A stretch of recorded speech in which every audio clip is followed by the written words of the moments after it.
여호와께서 회오리 바람으로 엘리야를 하늘로 올리고자 하실 때에 엘리야가 엘리사와 더불어 길갈에서 나가더니 엘리야가 엘리사에게 이르되 청하건대 너는 여기 머물라 여호와께서 나를 베델로 보내시느니라 하니 엘리사가 이르되 여호와께서 살아계심과 당신의 영혼이 살아있음을 두고 맹세하노니 내가 당신을 떠나지 아니하겠나이다 하는지라. 이에 두 사람이 베델로 내려가니 베델에 있는 선지자의 제자들이 엘리사에게로 나와 그에게 이르되 여호와께서 오늘 당신의 선생을 당신의 머리 위로 데려가실 줄을 아시나이까 하니 이르되 나도 또한 아노니 너희는 잠잠하라 하니라. 엘리야가 그에게 이르되 엘리사야 청하건대 너는 여기 머물라 여호와께서 나를 여리고로 보내시느니라. 엘리사가 이르되 여호와께서 살아계심과 당신의 영혼이 살아있음을 두고 맹세하노니 내가 당신을 떠나지 아니하겠나이다 하니라. 그들이 여리고에 이르매 여리고에 있는 선지자의 제자들이 엘리사에게 나와 이르되 여호와께서 오늘 당신의 선생을 당신의 머리 위로 데려가실 줄을 아시나이까 하니 엘리사가 이르되 나도 아노니 너희는 잠잠하라.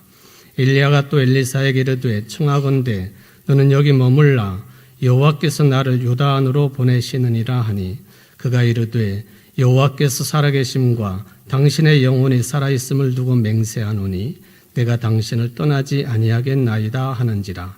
이에 두 사람이 가니라.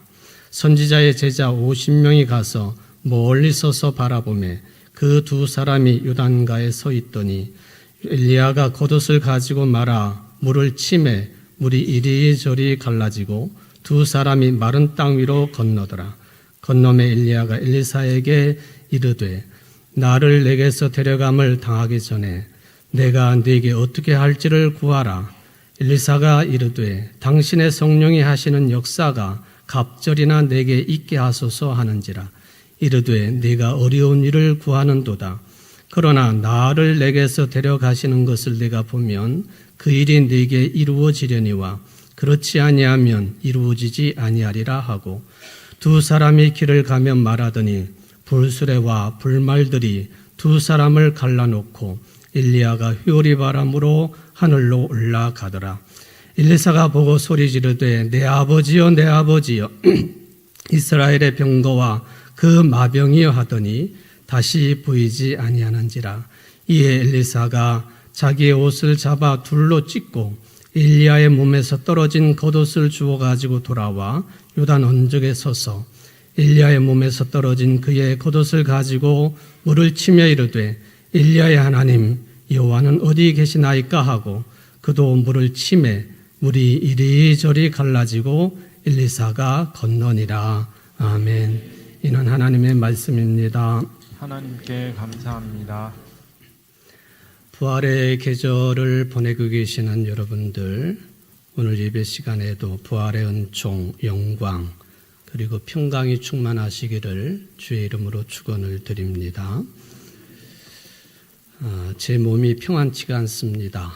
그래서 지금도 감기 약을 먹었더니 이게 해롱해롱하고 말이 잘 안 나와요. 좀 양해를 하시고 들어주시면 되겠습니다. 그냥 예배 시간 지나는 것도 은혜라 생각하시면 좋을 것 같습니다. 근데 하필이면 오늘 제가 성찬식 2번 포함해가지고 4번 설교를 해야 돼가지고 하여튼 뭐 죽으면 죽으리라 하는 심정으로 썼습니다. 전통적으로 교회력에서는 예수님 부활 이후의 일들을 점검을 합니다. 부활 지나고 50일이 되는 날, 그때는 이제 오순절이라고 해서 그 절기는 성령 강림 절기이죠. 근데 그거보다 열흘 전에 부활 이후 40일 되는 날 예수님 승천일로 그렇게 지내고 있습니다. 그러니까 40일이 지나고 목요일 주님께서 승천하신 날이다.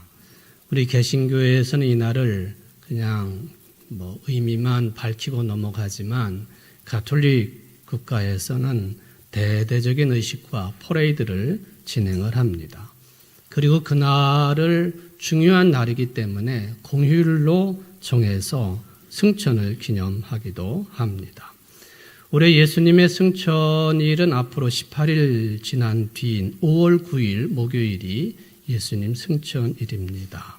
그리고 10일 지나면 성령 강림절이 되겠습니다. 이 모든 절기들이 예수님의 부활을 중심으로 정해진 절기들이다 하는 것이 의미심장하겠습니다. 그래서 저는 오늘 좀 이런 감은 있지만은 예수님의 승천을 염두에 두고 구약 성경에 나오고 있는 이 땅에서 육체의 죽음을 맞이하지 아니하고 하늘로 들려 올려간 두 사람, 승천한 두 사람이죠. 에녹이라고 하는 사람, 또 엘리야 두 사람을 생각할 수 있는데 중점은 엘리야에 두고 말씀을 전하도록 하겠습니다. 그래도 에녹이라고 하는 인물이 훨씬 더 이른 시기를 살았던 사람이기 때문에 잠깐 언급을 하겠습니다. 에녹은 어떤 사람인가? 그 아들이 유명합니다. 무드셀라라고 하는 이름을 가지고 있는데 몇 년을 살았죠? 969년. 성경 기록에 따르면 가장 오랫동안 생존한 사람이 에녹이 낳은 무드셀라라고 하는 사람입니다.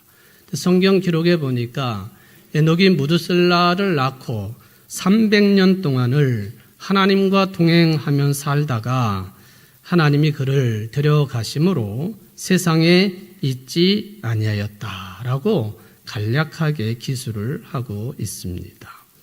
도대체 에녹은 어떻게 인류 최초로 하나님과 300년 동안을 동행하다가 휴거, 들려올림을 할 수 있었을까? 휴거라고 하는 용어를 이단들이 많이 사용하고 있기 때문에 좀 조심스럽기는 하지만 들려올려졌다 하는 그런 내용이죠. 창세기 5장의 아담의 족보를 보면요. 누가 누구를 낳고 몇 세를 살다가 죽었더라. 대부분이 그런 내용이에요. 그런데 에녹의 족보는 특이합니다. 보면은 에녹은 65세에 무드셀라를 낳았고 무드셀라를 낳은 후 300년을 하나님과 동행하며 자녀를 낳았으며 그가 365세를 향수하였더라. 에녹이 하나님과 동행하더니 하나님이 그를 데려가심으로 세상에 있지 아니하였더라 하는 말씀입니다. 여기 죽었다는 말이 없어요. 그저 300년 동안 하나님과 동행하다가 하나님이 그를 데려가셨다라고만 기록되어 있습니다. 그런데 에녹이 죽지 아니하고 하늘로 들려 올라갔다고 하는 그런 투의 이야기는 신약 성경에 더 구체화되어 나타나고 있습니다. 히브리서를 읽어보면은 히브리서 11장 5절 말씀입니다만은 믿음으로 에녹은 죽음을 보지 않고 옮기었느니라. 에녹은 하늘로 옮기기 전에 하나님을 기쁘시게 하는 자라 하는 증거를 받았다고 기록을 했습니다. 바로 하나님과 300년 동안의 동행과 휴거의 원인이 하나님을 기쁘시게 하는 삶을 살았기 때문이다 하고 히브리서 기록자는 기록을 해 놓았습니다. 그렇다면 에녹은 어떻게 하나님을 기쁘시게 했을까요? 이에 대해서 또 다른 신약 성경인 유다서 1장 14절로 16절에 보면 이런 기록이 있습니다. 경건치 않게 행한 모든 경건치 않은 일과 또 경건치 않은 주인을 정죄하는 심판을 예언하며 살았던 인물이 에녹이다. 그렇게 되어 있습니다. 그러니까 에녹은 어떤 경건치 못한 것에 대한 심판에 대해서 예언을 해가지고 하나님을 기쁘시게 했다.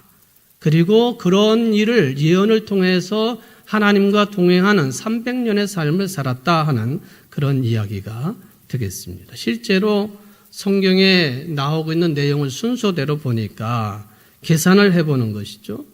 무드셀라가 969세를 일기로 죽은 뒤에 그의 손자가 노아인데 600세가 되던 해에 대홍수 심판이 일어났습니다.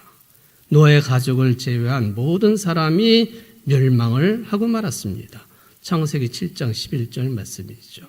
바로 이러한 종말을 예감한 이 에녹, 죄인의 심판과 종말이 임박했다고 하는 그 세상 사람들을 향한 예언, 이것을 통하여서 300년 동안이나 하나님과 동행을 한 사람이었고, 그랬기 때문에 세상에서 육체의 죽음을 보지 아니하고 하늘로 들려 올라간 것이다 라고 성경의 말씀을 꽤 맞추어 보면은 그렇게 연결이 되겠습니다.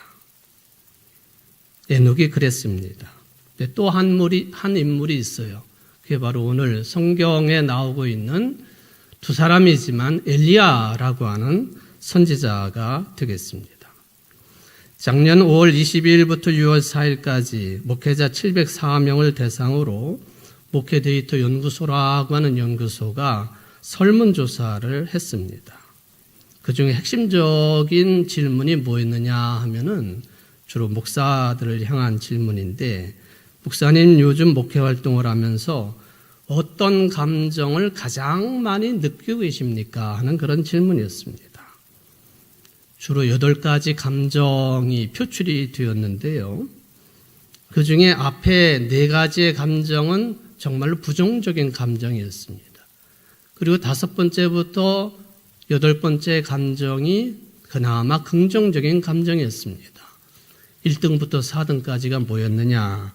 무기력하다 21.2%, 답답하다 16.5%, 피곤하다 15.9%, 막막하다 13.1%, 그리고 그 뒤를 이어서 감사하다 14.8%, 행복하다 11.4%, 보람있다 4.4%, 즐겁다 2.8%. 부정이 큰 부위를 차지하고 나머지 부스러기들이 행복하고 긍정적인 감정으로 표출이 된 그런 조사 결과였습니다. 이건희 목사, 당신은 이들 감정 중에 어떤 감정이 더 강하오? 그렇게 묻지 마십시오. 내 생각과 내 마음은 내 것이니까. 결국에는 하나님께 영광을 돌리느냐, 그게 핵심이 되겠습니다만은, 여기 1번부터 4번까지 부정적인 감정, 이런 것들을 통칭해가지고 증후군이라고 하는 이름을 붙여놓았는데, 그 이름이 누구냐 하면 엘리야예요. 엘리야 증후군. 그러니까 한국의 대부분의 목사들이 이러한 엘리야 증후군에 시달리고 있다. 이유가 뭘까?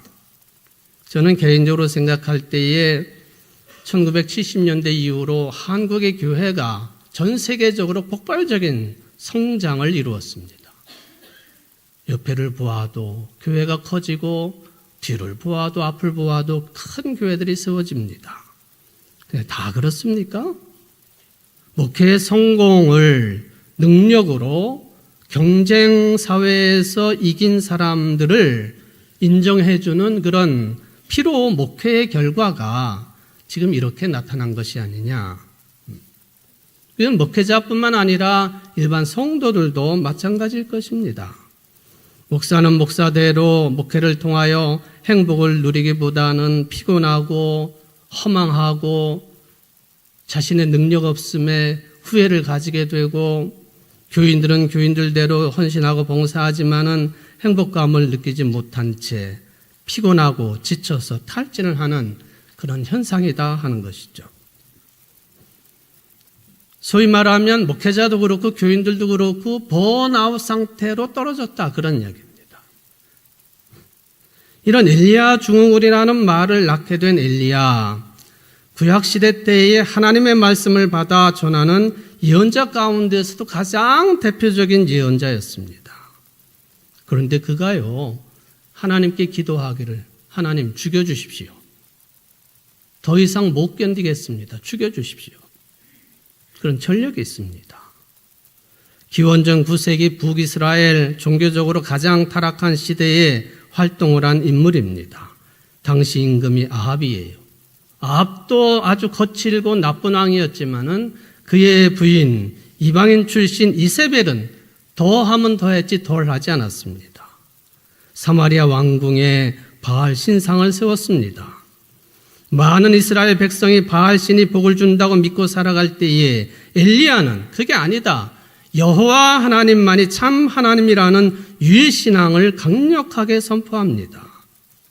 엘리야라고 한 이름 자체가 나의 하나님은 야훼이시다, 나의 하나님은 여호와이시다라고 하는 뜻이 그 사명감과 연결되어 있음을 찾게 됩니다. 그는 이러한 종교 영역에서만 활동하지 아니하고 현실 정치에도 깊이 관여했습니다. 당연하지요. 당시에는 정교 분리가 이루어진 때가 아니기 때문에 왕도 세우고 또 왕이 잘못하는 것을 직접 꾸짖기도 하고 그러기도 하지 않았겠습니까?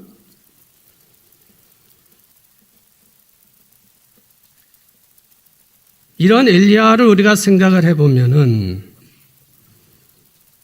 죽여달라고 기도했던 모세처럼 바알을 섬기는 제사장들과의 싸움에서 이긴 엘리야, 그래도 목숨을 거두어달라고 기도를 합니다.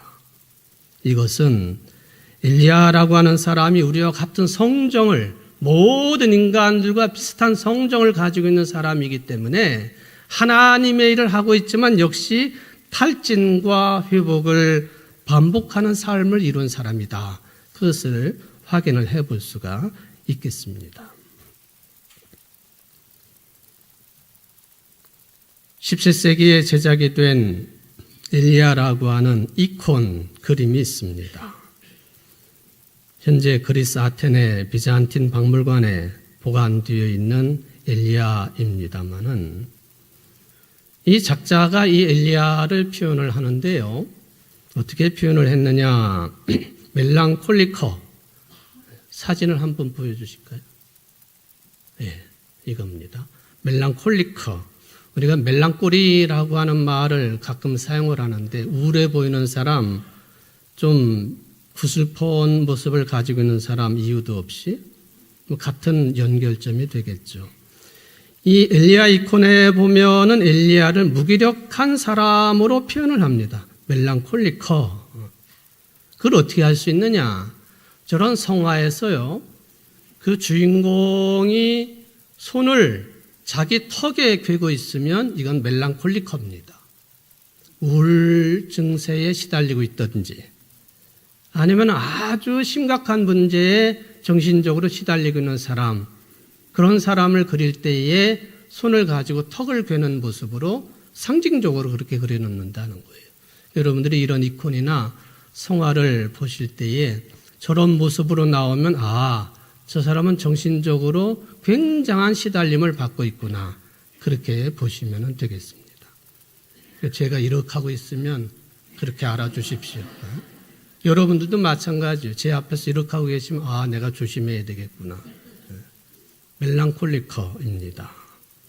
거기 보면은 오른쪽 위쪽에 까마귀가 등장을 하는데 깊은 묵상에 빠져 있는 까마귀가 빵과 고기를 하나님을 통해서 보내주셨습니다. 까마귀를 응시하면서 깊은 묵상에 빠져 있는 것 같습니다. 하나님께서는 당신의 사람이 어려움을 당할 때마다 도망쳐 숨으라고 말씀하십니다. 그것은 비겁해서 숨으라는 것이 아니라 영혼의 힘이 빠져 기진맥진할 때에 하나님의 힘을 얻기 위해서 숨으라는 거예요. 쉬어라, 숨어라, 몸을 숨겨라, 드러내지 말라. 사실 엘리야는 이런 일들이 반복되는 삶을 살아갔습니다. 그리 시냇가에 도망하여서 피했습니다. 이후에 사르밧으로 갔습니다. 이스라엘로 갔습니다. 부엘세바로 갔습니다. 호렙산까지 갔습니다. 일정이 수십 킬로미터씩 멀리 도망 다니며 오랜 기간 동안 숨어 지냈습니다. 적대자들과 싸움에 지쳐가지고 지속적인 무기력에 빠지게 되었던 것이죠. 그렇게 되니까 자기 자신도 믿지 못한 거예요. 나중에 엘리야는 거짓 선지자들과 싸워 이기지만은 오히려 그 승리 때문에 아합과 이세벨의 박해를 받게 되어가지고 죽고 싶다라고까지 이야기를 합니다. 그런 엘리야를 하나님께서는 오늘 까마귀를 보내주시는 이 그리 시냇가의 이야기를 통해서 힘을 주십니다. 또 사르밧 여인에게 보내셔서 그곳에 머물게도 합니다. 사르밧 여인 이제 먹고 죽을 만큼의 밀가루밖에 남지 아니한 아들과 두 사람의 생명을 이것 먹고 죽어야 되겠다 생각하는 그 아주 비난한 사르밧 과부의 집으로 하나님이 보내십니다. 그것도 숨김이지요. 그냥 무의미한 숨김이 아니라 역사적으로 죄를 짓고 있는 수많은 적재자들과의 만남도 있지만은 네가 봐야 될 사람들이 이런 사람들이다. 먹고 살 것이 없는 사르밧 과부를 보느냐? 그리로도 보내십니다. 결국엔 마지막 단계인 불의한 세상에 자신의 모습을 드러내게 하는 동력이 되는데 이런 것을 보면서 힘을 얻게 된다 하는 것이죠. 하나님께 숨고 가난한 이웃에게 머무르는데 그것이 엘리야의 삶의 궁극적인 목표는 아니었습니다. 하나님의 말씀으로 훈련받고 세상의 현실을 파악하는 것, 그것은 마지막 단계인 정말로 악의 세력, 구조적인 악, 이런 것들 앞에 자기 자신을 보이고 등장시키기 위한 준비 과정이었습니다. 맞서는 것이죠. 숨을 때가 있다면 세상이라고 하는 무대에 설 때가 있다는 것입니다. 저는 설교를 준비하면서 이런 내용을 전도서 3장에서도 때에 대한 말씀을 통하여 우리에게 전해주고 있습니다. 6절에 보면 찾아 나설 때가 있고 포기할 때가 있다. 7절에 보면 말하지 않을 때가 있고 말할 때가 있다. 8절에 보면 전쟁을 치를 때가 있고 평화를 누릴 때가 있다. 숨을 때가 있으면 세상에 드러날 때가 있다. 많은 날이 지나고 제3년에 여호와의 말씀이 엘리야에게 임하여 이르시되 너는 가서 아합에게 보이라. 내가 비를 지면에 내리리라. 여러분, 숨고 싶어도요, 또 내 마음에 맞는 사람하고만 머무르고 싶어도요, 우리의 삶이란 그렇게 녹록한 것이 아닙니다. 아합이 두려워 이세벨이 두려워 숨었던 엘리야, 하나님의 도움으로 힘을 얻어 다시 자기 자신을 이 사람들 앞에, 이 세력 앞에 자신을 드러냄으로써 바알이 아니라 하나님이 비를 내리실 것을 입증을 하게 됩니다. 피하지 않고 맞서 싸우기로 다짐을 하지요. 하나님께 힘을 얻고 백성을 만나 그들의 고충을 목격한 엘리야는 삶의 분명한 목적을 발견하고 이제 나서는 것을 두려워하지 않게 되었습니다. 결국에는 바알과 이세벨 예언자 850명과 겨루어서 승리하고 저들의 목을 다 치지 않았습니까? 그러나 이것이 끝이 아니었습니다. 이렇게 된 뒤에 그는 더 큰 목숨의 위협을 받고 그는 영적인 침체를 겪게 되었습니다.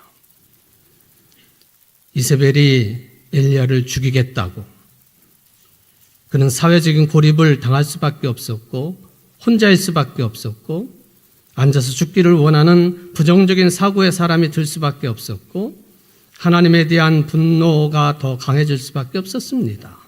생명을 거두어 달라고 하는 기도를 드릴 수밖에 없었습니다. 자기는 모세와 같은 조상보다 낫지 못하다고도 개탄을 했습니다. 자면서 도피를 하고 이러한 엘리야의 증상의 핵심, 하나님께 모든 것을 다 맡긴다고 하면서 결국에는 자기 집중적인 사고 속에서 그런 일들이 계속 벌어지고 있다 하는 것을 생각을 해볼 수가 있겠습니다. 이런 엘리야를 하나님은 처음부터 끝까지 어떻게 대하셨을까? 두 번째 그림을 한번 보겠습니다. 근현대 우리 기독교 미술사에 아주 중요한 걸작을 남겨놓은 마르크 샤갈의 엘리야를 깨우는 천사라고 하는 그런 제목의 그림이 되겠습니다.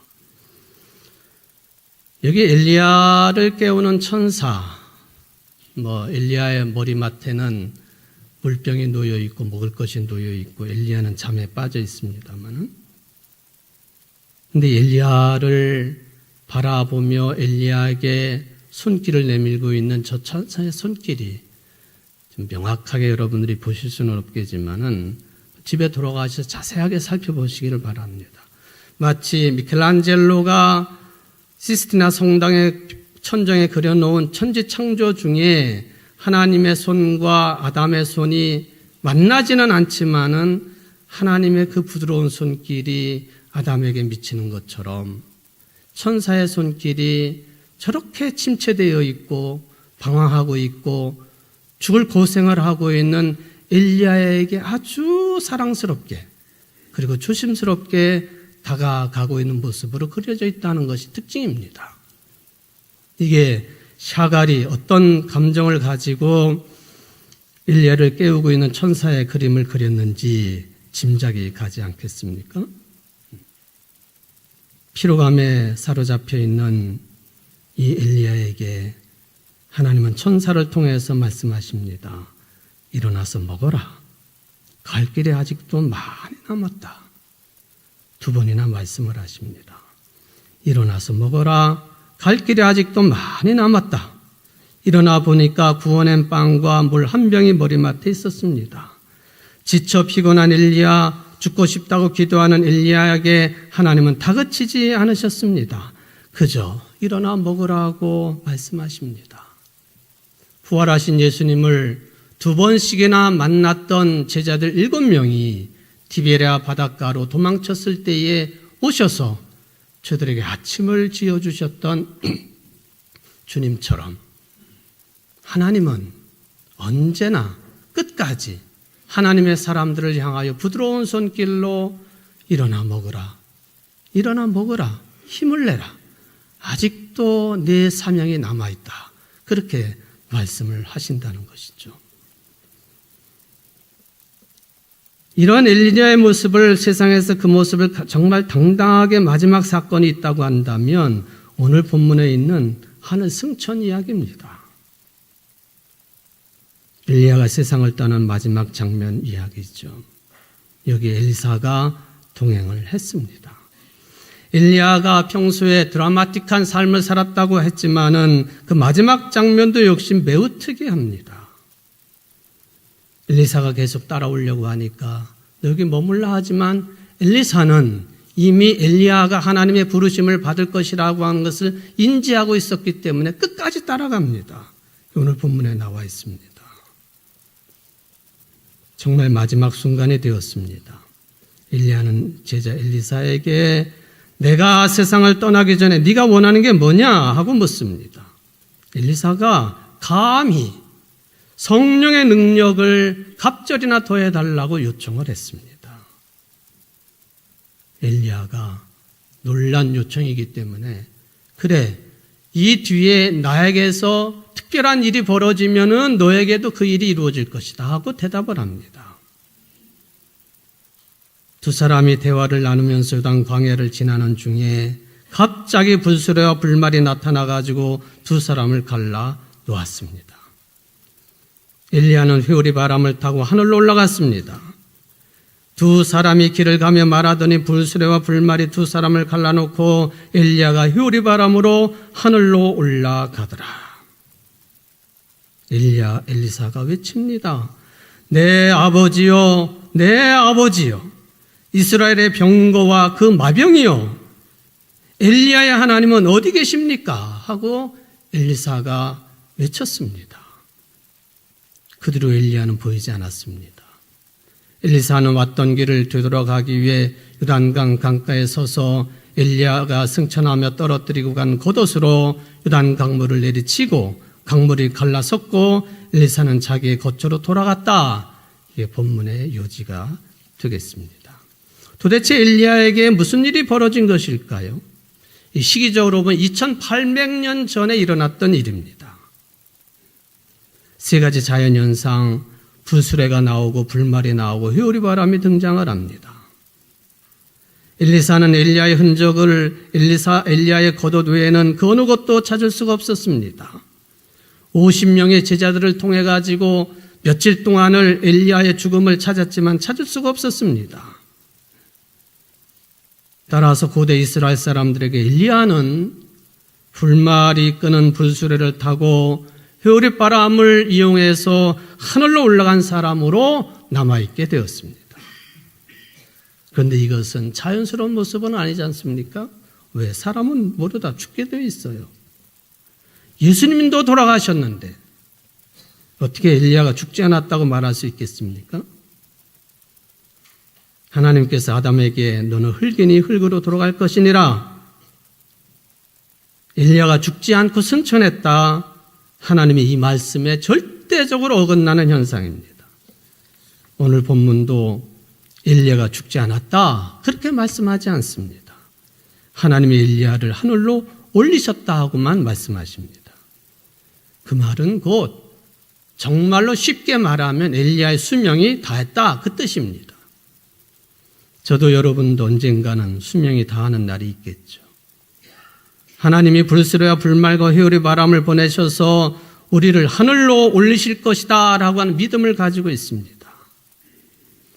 저는 생각하기를 엘리야의 승천 이야기는 죽음에 관한 이야기가 아니라 생명, 삶에 관한 이야기로 해석을 합니다. 형식은 죽음이지만 내용은 삶이었습니다. 엘리야의 삶은 그야말로 불이나 회오리바람과 같았다고 봐야 됩니다. 구약 성경에서 하나님의 능력은 불과 바람으로 자주 묘사가 됩니다. 모세가 호렙산에서 하나님을 경험할 때에 그 매개가 떨기나무의 불이었습니다. 엘리야는 갈멜산에서 바알 제사장들과 번제 싸움을 벌일 때에 여호와의 불을 경험을 했습니다. 이거는 신약 성경에도 잘 드러납니다.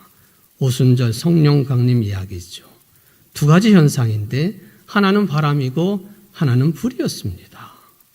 불은 모든 사물을 해체하는 능력이 있고 바람은 보이지 않지만 강력한 능력으로 작용하는 물리현상입니다. 하나님의 능력을 드러내야 되는데 하나님의 그 크신 업적과 전지전능함을 드러내는데 인간의 제한적인 언어로 무엇로 표현할까? 불이요, 바람이라는 거예요. 엘리야가 불수레를 타고 승천했다고 하는 이야기, 그것은 엘리야가 평소에 에녹처럼 하나님과 동행하면서 일치해 살았다고 하는 사실을 극적으로 표현해주고 있는 내용입니다. 에녹이 하나님과 300년 동안을 동행하고 승천했다. 엘리야가 평소에 하나님과 일체해 살았기 때문에 불수레를 타고 회오리바람을 이용해 승천했다는 이야기는 동일한 내용입니다. 여러분은 이런 하나님과 일체에 관심이 있으신가요? 불말이 끄는 불수레를 타고 회오리바람에 휩싸여 하늘로 올라가는 듯한 경험을 평소에도 하고 계십니까? 그건 신비로운 사람들에게 있는 일이죠. 아니에요. 그렇다면 우리는 불수레와 회오리바람으로 묘사된 엘리야의 이 죽음 승천 경험을 일상에서 어떻게 경험할 수 있을까? 그 첫 번째가 예수님을 만나는 일입니다. 나는 비록 죽었지만 내 속에서 그리스도께서 살아계시다라고 하는 그 신앙이 되살아나는 거예요. 그게 엘리야의 승천 체험과 같은 것입니다. 죽었지만 살아있습니다. 또 하나가 이 세상의 모든 현상들을 바라보면서 하나님의 생명 현상을 체험하는 일입니다. 그게 엘리야의 승천 이야기를 통해서 죽음 이야기가 아니라 생명에 관한 이야기라고 해석할 수 있는 근거입니다. 여러분들이 그리스도 안에 죽은 사람들입니까? 아니면 그리스도 안에서 지금도 영원토록 살아계실 분들이십니까? 대답은 분명합니다. 하나님과 일치를 이루십시오. 그러면 불말과 불수레 회오리바람으로 여러분의 마지막은 장식이 될 것입니다. 그 믿음이 충만하신 여러분들 되시기를 주의 이름으로 축원을 드립니다. 자비로우신 하나님 아버지 감사드립니다. 오늘 엘리야의 승천 이야기를 통하여 우리의 믿음도 점검해 보았습니다. 하나님 부족한 인생들 늘 번아웃되어 있고 하나님의 일을 한다고는 하지만은 귀찮아하고 너무나도 힘들어하고는 저희들에게 불말과 불수레 회오리바람으로 함께 하셔서 언제나 다정다감하게 인자하신 모습으로 함께 하시는 하나님을 만나게 부족함이 없는 우리에게 모든 성도들이 될 수 있도록 축복하여 주옵소서. 예수님의 이름으로 기도하옵나이다. 아멘.